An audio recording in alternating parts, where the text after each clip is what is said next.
ময়মনসিংহের হালুয়াঘাটে বাংলাদেশ জাতীয়তাবাদী ছাত্রদল পৌর ও কলেজ শাখার সাবেক নেতৃবৃন্দের উদ্যোগে গতকাল অপরাহ্নে বিএনপি নেতা আজিজুল আহসান এর সভাপতিত্বে পৌর শহরের সাবেক এমপি আফজাল খানের রাজনৈতিক কার্যালয়ে মতবিনিময় সভা অনুষ্ঠিত হয়। মতবিনিময় সভায় বক্তাগণ বলেন, দেশ আবার স্বাধীন হয়েছে, বিএনপি ও ছাত্রদলকে ইউনিয়ন থেকে শুরু করে ওয়ার্ড পর্যায়ে সুসংগঠিত করতে হবে। সাবেক এমপি আফজাল খানের নেতৃত্বে আমরা মাঠে কাজ করে যাচ্ছি। বর্তমান চলমান পরিস্থিতি ঘোলাটে করার জন্য এখনও আওয়ামী লীগের সন্ত্রাসীরা বিভিন্ন স্থানে হামলা ভাঙচুর করার চেষ্টা করে যাচ্ছে, তা প্রতিহত করে যাচ্ছি।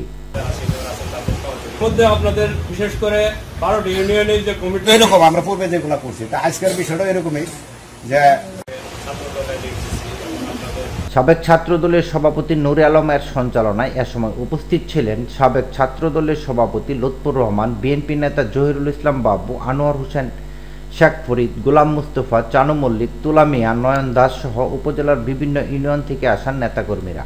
গত 5ই আগস্ট বিভিন্ন ইউনিয়ন থেকে আগত বিশেষ করে এই দেশের জন্য আত্মবলি দিয়েছেন, যার পক্ষ থেকে সালাম এবং বিজয়ের শুভেচ্ছা এবং করছি। এটা কিন্তু আমরা একক সিদ্ধান্ত নিয়ে করি নাই। আমাদের